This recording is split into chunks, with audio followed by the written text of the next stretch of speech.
O Senhor é meu pastor e nada me faltará. Caminhar me faz por verdes pastos. Guia-me mansamente a águas tranquilas. Refrigera minha alma. Guia-me pelas veredas da justiça, por amor ao seu nome. Ainda que eu caminhasse pelo vale da sombra da morte, eu não temeria mal algum, porque tu estás comigo. A tua vara e o teu cajado me consolam. Preparas uma mesa perante mim, na presença dos meus inimigos. Unge a minha cabeça com óleo e meu cálice transborda. Certamente que a bondade e a misericórdia me seguirão todos os dias de minha vida, e eu habitarei a casa do Senhor por longos dias. O Senhor é meu pastor e nada me faltará. Senhor, ensina-nos a trilhar a luminosa estrada do auxílio. Dá-nos força para destruir a pesada fortaleza de nossos próprios erros, coragem para abrir o caminho da libertação de nós mesmos e recurso para desobstruir o coração em favor dos nossos semelhantes, entregando-lhes, enfim, os tesouros de amor que nos confiastes.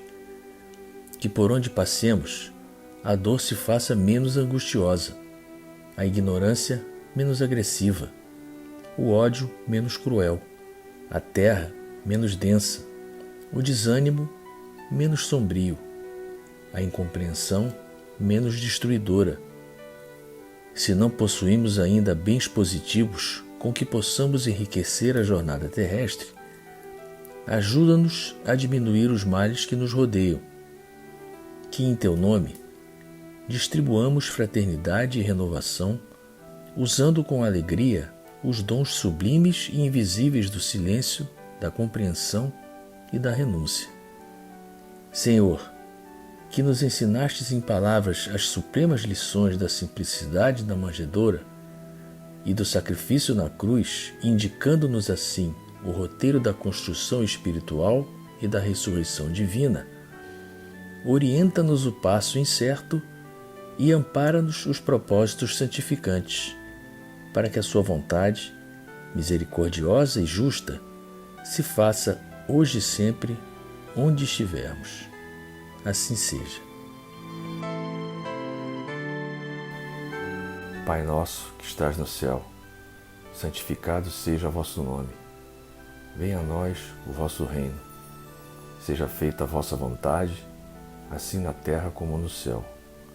O pão nosso de cada dia nos dai hoje. Perdoai as nossas ofensas, assim como nós perdoamos a quem nos tem ofendido. Não nos deixeis cair em tentação, mas livrai-nos do mal. Ave Maria, cheia de graça, o Senhor é convosco. Bendita sois vós entre as mulheres. Bendito é o fruto do vosso ventre, Jesus. Santa Maria, Mãe de Jesus, rogai a Deus por nós, pecadores, agora e na hora de nossa morte. Amém.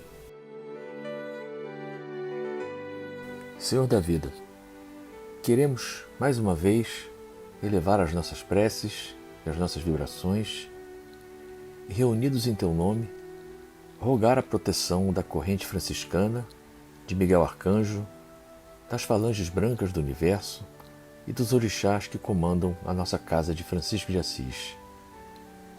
Pedimos ao nosso guia-chefe, o Caboclo Tupinambá, que continue nos amparando na nossa caminhada de resgate, aprendizado e evolução, tendo como norte o Evangelho do nosso Mestre Jesus.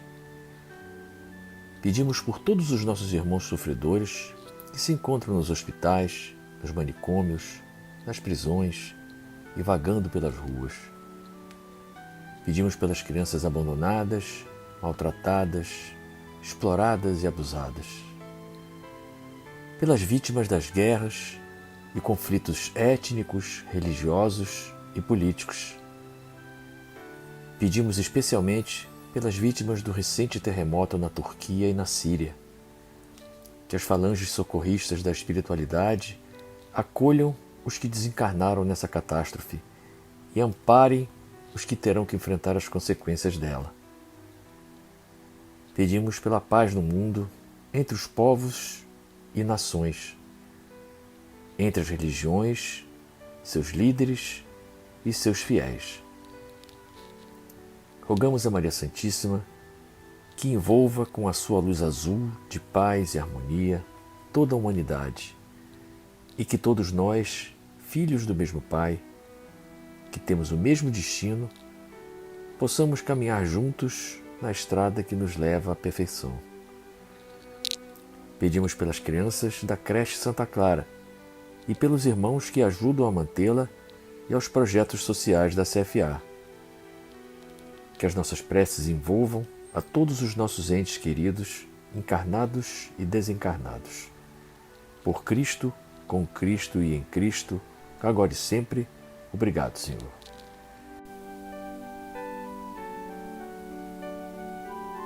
Queridos irmãos, bem-vindos a mais um Evangelho virtual da Casa de Francisco de Assis.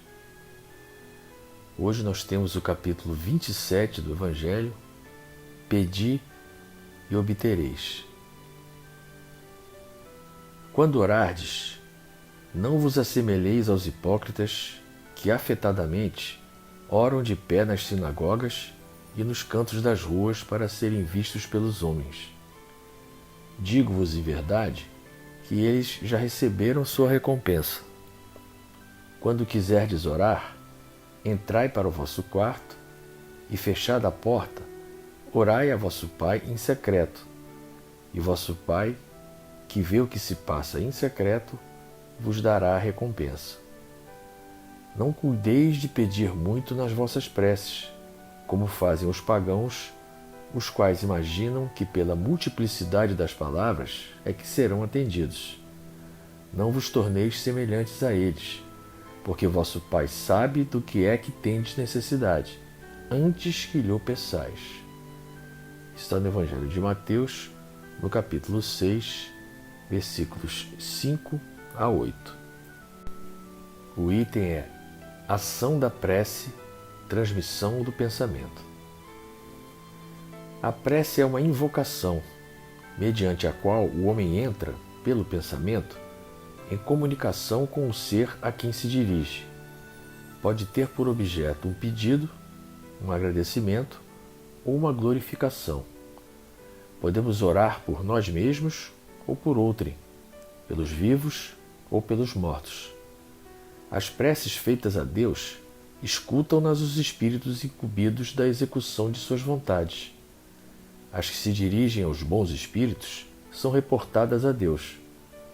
Quando alguém ora a outros seres que não a Deus, falo recorrendo a intermediários, a intercessores, porquanto nada sucede sem a vontade de Deus.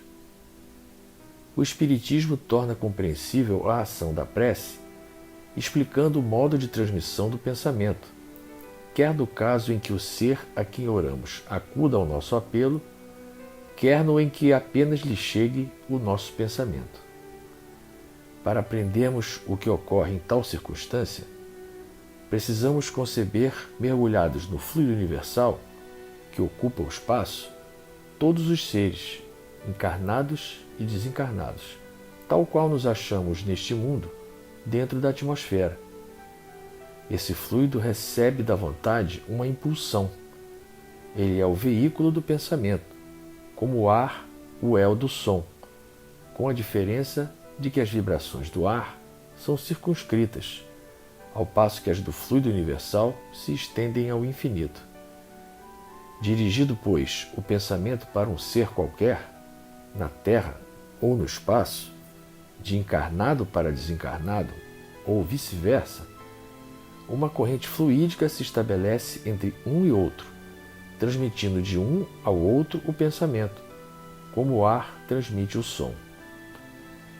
A energia da corrente guarda proporção com a do pensamento e da vontade.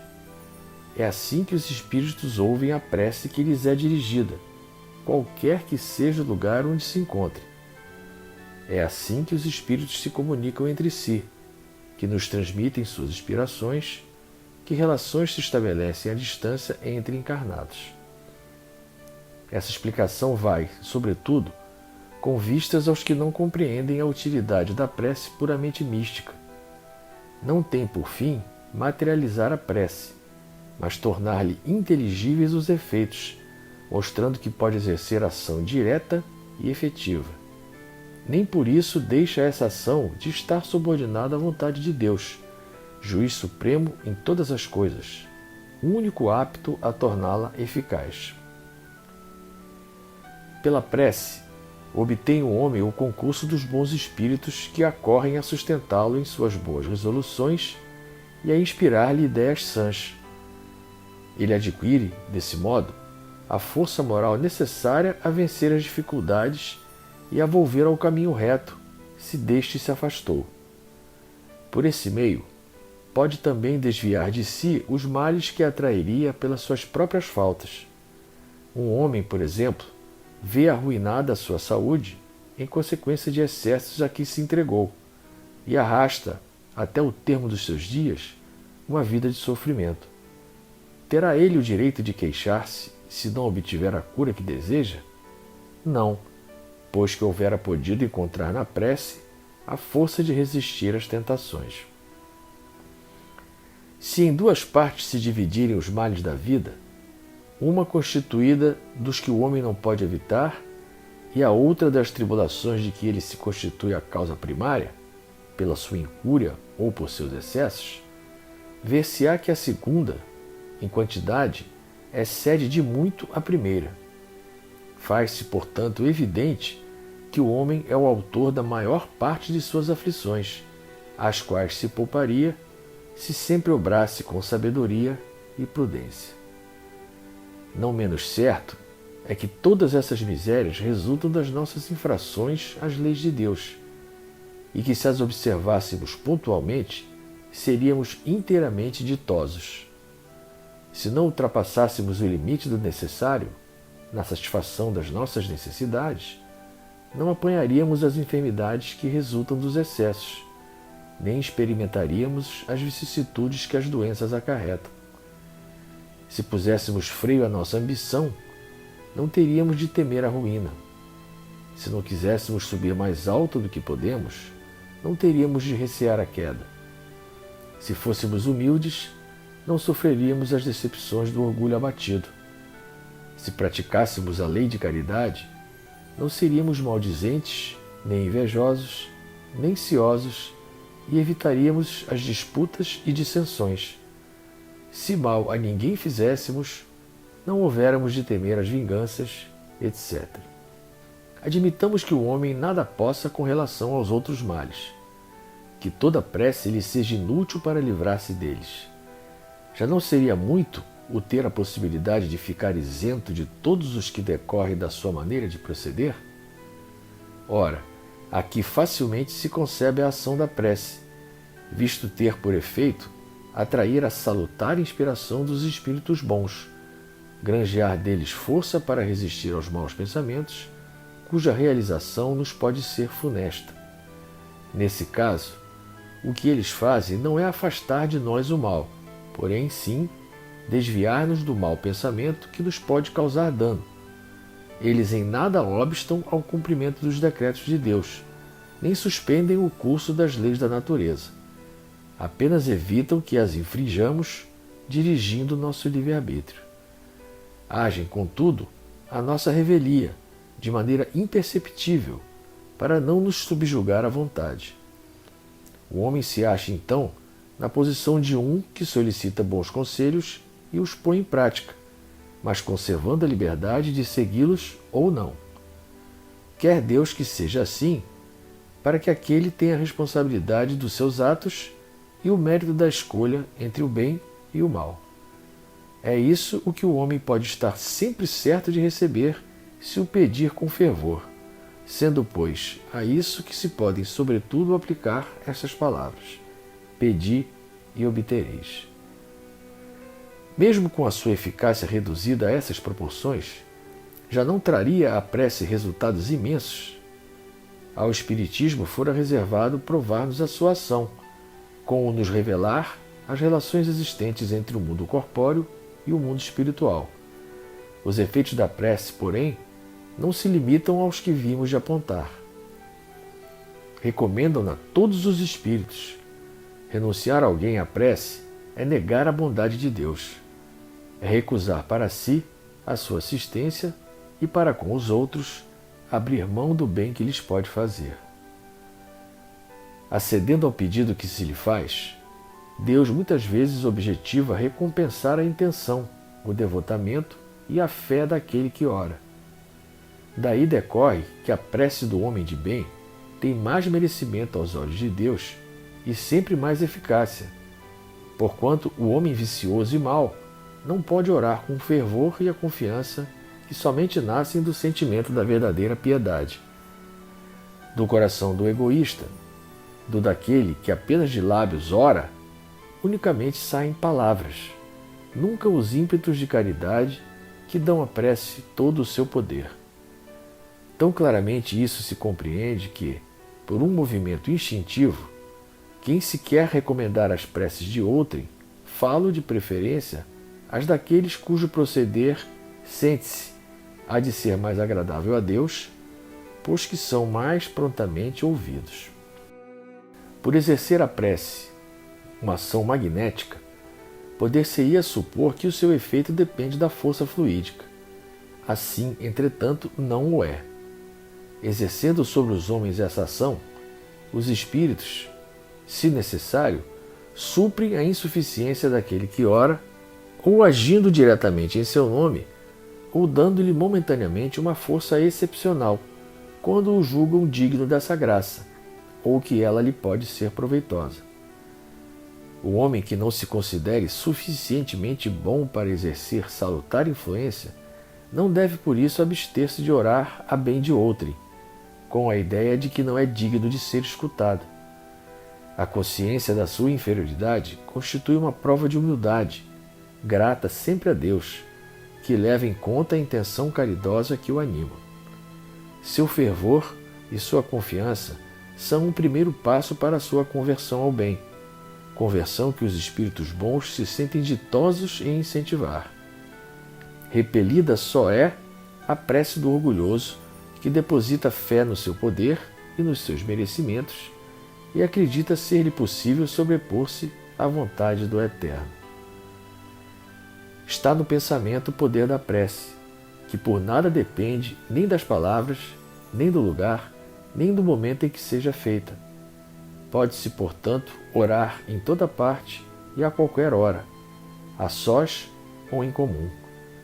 A influência do lugar ou do tempo só se faz sentir nas circunstâncias que favoreçam o recolhimento. A prece em comum tem ação mais poderosa quando todos os que oram se associam de coração a um mesmo pensamento e colimam o mesmo objetivo, porquanto é como se muitos clamassem juntos e em uníssono. Mas que importa seja grande o número de pessoas reunidas para orar, se cada uma atua isoladamente e por conta própria? 100 pessoas juntas podem orar como egoístas, enquanto 2 ou 3, ligadas por uma mesma aspiração, oram quais verdadeiros irmãos em Deus, e mais força terá a prece que lhe dirijam do que a das 100 outras.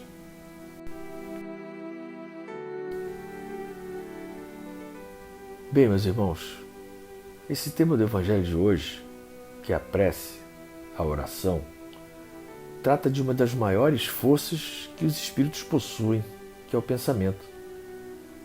A própria ciência já admite a possibilidade da influência da força do pensamento e tem realizado várias experiências nesse sentido. O fato é que nós espíritos temos um campo eletromagnético que funciona como um transmissor-receptor, ou seja, nós transmitimos e captamos energias o tempo inteiro. E quem alimenta o nosso campo eletromagnético é exatamente o nosso pensamento. É ele que vai definir a frequência do nosso campo vibratório. Por isso é que quando nós oramos, nós emitimos uma energia que pode ser utilizada para aquele propósito para o qual nós direcionamos os nossos desejos. E os guias espirituais utilizam essas energias para fazer as interferências necessárias, mas sempre respeitando o nosso merecimento e o nosso livre-arbítrio. Então é lógico concluir que, se muitas pessoas se unirem com o mesmo propósito, a força que o pensamento dessas pessoas unidas pode gerar é enorme. É assim que se forma uma corrente mediúnica numa casa espírita. Quando todos os médiuns estão concentrados no mesmo propósito, a energia da corrente pode realizar verdadeiros milagres. O pedir e obtereis não é uma ação automática, mecânica. Até porque nós sabemos que a espiritualidade não nos dá o que nós queremos, mas sim o que nós precisamos. Quantas vezes nós pedimos nas nossas preces coisas que nós não conseguimos? Certamente é porque não merecemos ou aquilo não nos fará bem. O que nós realmente precisamos aprender é como pedir. Em vez de pedirmos para que alguma coisa aconteça, por que não pedir forças para realizar essa mesma coisa? Ou resignação caso essa coisa não se concretize? E o poder da oração costuma ser menosprezado. Quando as pessoas às vezes querem ajudar seus entes queridos e procuram as casas espíritas e são orientadas a orarem por esses afetos, só faltam dizer só isso. É que elas não têm noção do poder e da eficácia de uma corrente de prece. Elas não sabem o quanto os guias espirituais podem ajudar utilizando a força das nossas preces. Por isso que Jesus disse: onde 2 ou mais estiverem reunidos em meu nome, eu ali estarei. E nós podemos usar essa força poderosa em qualquer situação, em qualquer lugar. E muitas vezes um pensamento positivo, uma mentalização, uma prece, pode ser mais útil do que uma ação ou uma atitude. Então essa é a lição que o Evangelho de hoje traz. Que nós usemos mais sabiamente o poder da nossa prece. Senhor, fazei de mim um instrumento da vossa paz. Onde houver ódio, que eu leve o amor. Onde houver ofensa, que eu leve o perdão. Onde houver discórdia, que eu leve a união. Onde houver dúvidas, que eu leve a fé. Onde houver erro, que eu leve a verdade. Onde houver desespero, que eu leve a esperança. Onde houver tristeza, que eu leve a alegria. Onde houver trevas, que eu leve a luz. Ó Mestre, fazei que eu procure mais consolar que ser consolado, compreender que ser compreendido, amar que ser amado, pois é dando que se recebe, é perdoando que se é perdoado, e é morrendo que se vive para a vida eterna. Que a paz de Deus permaneça sempre em nossos corações.